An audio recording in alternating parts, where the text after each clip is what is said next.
Vamos a ver ahora las diferentes tipologías de planes. Cuando hablamos de objetivos y metas, nos referimos a planes de corto, mediano o largo plazo. O sea, se refiere a actividades y su formulación va a requerir planificarlas. Los programas son metas distribuidas en el tiempo. Acá vamos a analizar los logros en el sentido de en la medida que vaya pasando el tiempo y se vayan cumpliendo los objetivos que habíamos definido como metas parciales distribuidas en ese tiempo. Por ejemplo, podemos hablar de informes mensuales, trimestrales. Los presupuestos, en cambio, están relacionados netamente con los aspectos financieros, de gastos o de ingresos. Son metas o programas, pero están expresados en este caso en términos de dinero. Las políticas nos dicen un poco cómo nos vamos a comportar en la organización.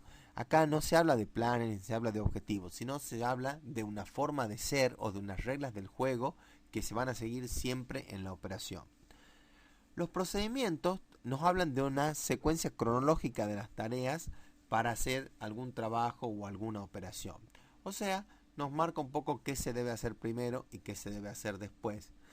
Los métodos vienen a complementar los procedimientos. Normalmente están subordinados a estos mismos y se refieren a una descripción detallada de cómo se va a realizar la labor o cada trabajo. Esto ya significa un poco paso a paso cómo se van a hacer las cosas. De esto van a ver ustedes mucho cuando vean la materia organización industrial, donde se especifican todos los métodos y los movimientos y el análisis de los mismos. Para ir reflexionando podemos pensar, por ejemplo, en definir dos objetivos estratégicos y cuáles serían las responsabilidades en el cumplimiento, la relación con los otros objetivos, los plazos y los recursos, y cuál sería una política de la empresa. Todo esto está relacionado con la planificación. Ahora vamos a entrar a hablar del proceso de toma de decisiones. Kaplan y Norton, que son muy conocidos por la década de los 80, 90, en el sentido de hablaron mucho sobre la decisión en las empresas y su impacto en el éxito de la misma, nos dicen que las compañías que son exitosas no se basan en lograr un rápido acceso a la información, sino en proveer continuamente de información útil a la persona adecuada y en el momento adecuado para que tome las decisiones correctas. Mintzberg nos dice que la decisión es la señal y la señal de la intención explícita de actuar. La acción no es más que la etapa final y visible de la decisión. En este caso sería la ejecución. Para tomar una buena decisión, las mismas deben tener las siguientes características. Las decisiones deben servir para llegar al objetivo que habíamos planteado. Deben tener en cuenta la situación perseguida en forma de este objetivo. También se debe tener en cuenta de quién es el decisor. No será lo mismo la información necesaria para tomar una decisión gerencial que la que puede tomar, por ejemplo, un supervisor. Las motivaciones que tiene el decisor tampoco es lo mismo en distintos aspectos. Por ejemplo, qué sé yo, cuando son unas funciones críticas, cuando estamos hablando, por ejemplo, de una decisión política que va a afectar a mucha gente, pero también va a afectar mucho la parte financiera, donde puede haber, qué sé yo, algunos compromisos específicos del decisor. Entonces es muy importante que este proceso de toma de decisiones tenga en cuenta estas cosas. Muchas veces, por ejemplo, para tomar decisiones importantes, se aíslan a las personas completamente de todo este tipo de estímulos. Por ejemplo, puede ser la familia o el mismo trabajo, o incluso se los traslada de una sucursal a otra para que tengan esa libertad. También hay que tener en cuenta el riesgo y la desconfianza del decisor y el grado de error que se permite en la toma de decisiones. Por ejemplo, para tomar algunos tipos de decisiones hay que seguir procesos perfectamente estipulados, como por ejemplo pedir determinados presupuestos o pedir consulta a 2 o 3 consultores diferentes. Entonces todo esto porque el riesgo en la toma de decisiones es muy importante. Y también hay que tener en cuenta los recursos asignados y disponibles para esta toma de decisiones, como por ejemplo para todas las cosas que habíamos visto recién.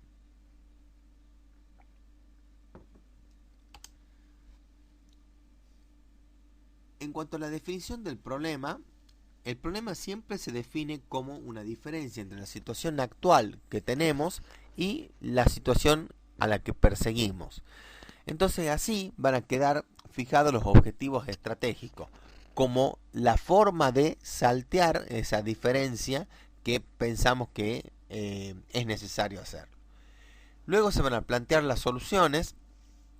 Como hemos visto antes, se plantean estas soluciones y se las enumera y se las clasifica en función, por ejemplo, de costo, de capacidad de resolver el problema, de la rapidez también a veces que se requiere, del compromiso de situaciones posteriores y toda una serie de cosas.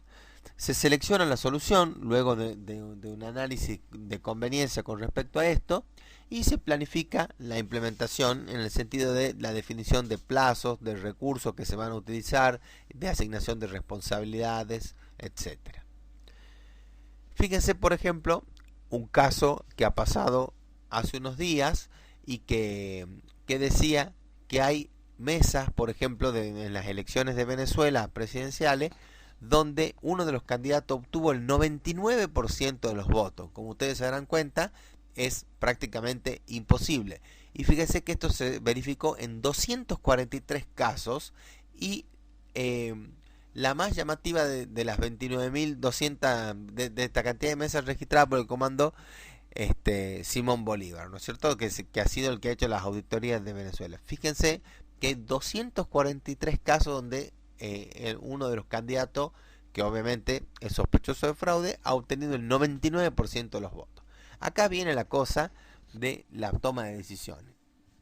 Delegaciones de 20 países, principalmente de Latinoamérica, asistirán a la toma de posesión de Nicolás Maduro como presidente de Venezuela. Fue electo con el 50,75% de los votos frente al 49% del opositor, fíjense, una diferencia menor al 2%, quien ante el estrecho margen pidió al Consejo Nacional Electoral el recuento del 100% de los sufragios. Fíjense que acá lo que se tiene en cuenta es que esta persona ha tenido un apoyo de muchos líderes latinoamericanos cuando en realidad había una fuerte sospecha del fraude. Entonces, estos son un tipo de decisiones sumamente importantes que tienen que tomar a veces los líderes de los países y bueno, lo pueden hacer bien o mal, siempre y cuando dependan también del punto de vista del decisor. ¿Cómo se clasifican las decisiones? No todas las decisiones tienen la misma importancia, ya habíamos dicho recién. Ahora vamos a ver que también se pueden dividir como las operaciones y los análisis en estratégicas, tácticas y operativas. Las estratégicas van a tener en cuenta la relación de la empresa con el medio. Por eso es que está el presente, por ejemplo, el análisis estratégico. Normalmente son decisiones de mercados y productos y de largos plazos. O sea, son decisiones importantes que afectan integralmente a la empresa. Las decisiones tácticas, que estarían en el nivel intermedio, normalmente son relativas a los recursos, la adquisición y desarrollo y organización de los mismos. Acá estamos hablando en un mediano plazo, o sea, cuando se decidió estratégicamente qué hacer, desde el punto de vista táctico, se van acomodando las piezas de la empresa para llevar a cabo estas decisiones a las cuales se ha llegado, que son las convenientes. Y por último, tenemos decisiones operativas, que pueden ser, por ejemplo, la planificación semanales del día a día, asignación de los recursos, resolución de problemas diarios o al sumo también con un horizonte semanal. Entonces, todas estas cosas van de acuerdo a lo que se había decidido en las decisiones tácticas y que a su vez dependen de las decisiones estratégicas. A su vez, tenemos decisiones de corto plazo que van un poco más con las operativas, ¿no es cierto? Están más basadas en la repetición y son de bajos riesgos e impacto. Las de mediano plazo son decisiones más orgánicas, como ser el lanzamiento de producto, invertir en una nueva planta, etc. Son reversibles, pero revertir estas situaciones tiene cierto costo. Y por último, las decisiones de largo plazo son decisiones poco frecuentes, en general, de consecuencias irreversibles y de un gran impacto para la empresa, como es el caso de dedicarse a un nuevo negocio, de adquirir o vender una empresa, etc. Según el impacto que tengan en la organización las decisiones, se van a clasificar como de planificación, que son decisiones importantes, que en general son más estratégicas y van a comprometer a toda la empresa, toda su línea de producto. Tienen que ver un poco con lo que fuera la estrategia, por ejemplo, corporativa. Pero también hay algunas estrategias de negocios que van a ser decisiones de planificación, decisiones importantes. Las de pilotaje son decisiones que no deciden el rumbo, sino que una vez decidido el rumbo van a buscar la mejor manera de cumplir con esa estrategia. Y las correctivas van a ser las decisiones que simplemente van a servir para mantener el rumbo fijado ante eventos menores, porque no sé si recuerdan que la planificación debe ser flexible, debe poder llevarse a cabo a pesar de algunos problemas que pueda haber. Mindberg dice que hay básicamente tres tipos de decisiones: las de mirar antes, las de pensar antes y las de actuar antes. La decisión de pensar antes va a funcionar mejor cuando la cuestión está claramente definida, o sea, tenemos todos los elementos necesarios para reflexionar sobre ello. Los datos van a ser confiables, o sea, lo que sabemos, como por ejemplo la inflación pasada o como alguna variable demográfica de algún país. El contexto es estructurado en el sentido que no va a cambiar y, sobre todo y muy importante, hay tiempo para pensar. Entonces, de esta forma se va a tomar la mejor decisión. Es un poco el mejor escenario que hay para las decisiones. Las decisiones de mirar antes van a funcionar mejor cuando hay que combinar algunos elementos en soluciones creativas. El compromiso hacia estas cuestiones es clave y la comunicación a través de las diferentes fronteras es importante, como el caso, por ejemplo, de nuevos productos. O sea, en este sentido, tenemos las cosas también relativamente claras, pero nos faltan algunos detalles que por ahí exceden la frontera de lo que nosotros estamos viendo así a priori y tenemos que consultar, tenemos que llamar, o sea, un poco tenemos que armar el escenario que en el otro tipo de decisiones ya se encontraba definido. Y hay algunos otro tipo de decisiones que, la de actuar antes, por ejemplo, que va a funcionar mejor cuando la situación es nueva y confusa, ¿no es cierto? Cuando es algo a lo cual nunca nos habíamos enfrentado antes, entonces no tenemos elemento, entonces está bueno andar un poco el camino para ver qué pasa. Como por ejemplo, hacer un prototipo de algún producto o algo así. Cuando las especificaciones son muy complejas también pasa lo mismo. Y bueno, un poco, qué sé yo, empezar a hacer algo cuando la empresa cuando la empresa comienza a funcionar con respecto a algún tema en particular, se empiezan a aclarar un poco el panorama. Por ejemplo, cuando la empresa se enfrenta a una nueva tecnología, bueno, puede servir, por ejemplo, tratar de producir con esa nueva tecnología, adquirir productos que se hayan hecho con eso y empezamos a andar un poco el camino y esto nos va a llevar a definir el escenario. Hay muchas herramientas que sirven de apoyo a la toma de decisiones. ¿Por qué se necesita este apoyo a las decisiones? Porque las situaciones pueden ser muy complejas y además tienen datos de muchos lugares dentro de la empresa y hay cosas que se van a ver mejor de una manera que de otra. Por ejemplo, los sistemas de informaciones gerenciales, que son sistemas que a partir de todos los datos que se tienen en la empresa generan información que son útiles a los niveles gerenciales. El análisis de ciclo de vida, esto nos permite también vincular ciertos sistemas de producción con temas de sustentabilidad y de diferentes responsabilidades industriales, ¿no es cierto? Esto habíamos visto también al principio que tiene que ver con el ciclo de vida de introducción, de crecimiento, de maduración y de declive. Entonces, en cada parte del ciclo de vida va a haber ciertas perspectivas que nos van a servir más que otras. También hay sistemas de evaluación de riesgo que nos pueden ayudar a saber en situaciones que son confusas qué conviene hacer. Y por último también hay sistemas basados en el conocimiento que pueden captar y convertir los datos en información práctica para la toma de decisiones. Un caso de esto, por ejemplo, es en la minería de datos, que de datos que parecen confusos, que no dicen nada, nos sacan algunas tendencias importantes. Las decisiones se toman básicamente en tres tipos de ambiente. En el ambiente de certeza es donde se hay un conocimiento total sobre el problema. Las opciones de solución causan resultados conocidos e invariables, ¿no es cierto? Entonces, en este caso, lo único que tenemos que hacer es sopesar cada una de las alternativas y vamos a ver cuál es la que va a generar un mayor beneficio.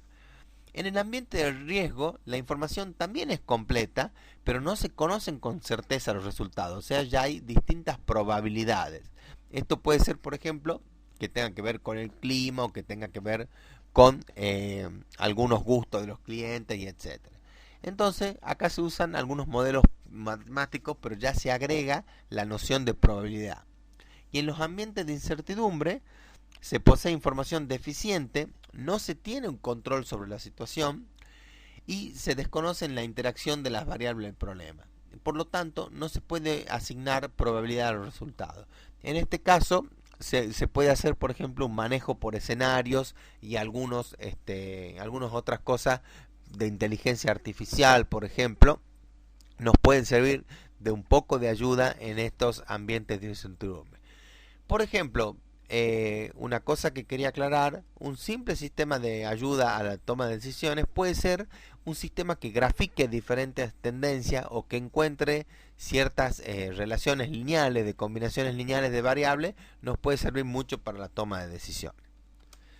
Para reflexionar podemos ver en la empresa que habíamos seleccionado, identificar un proceso de decisión, a quién le sirve de soporte este proceso de decisión y podemos describir también un proceso donde mirar antes encaje. Recuerden que el mirar antes tenía que ver con estas diferentes partes que hay dentro de la organización y que por ahí la visión del decisor no alcanzaba, entonces hacía falta dar una mirada alrededor.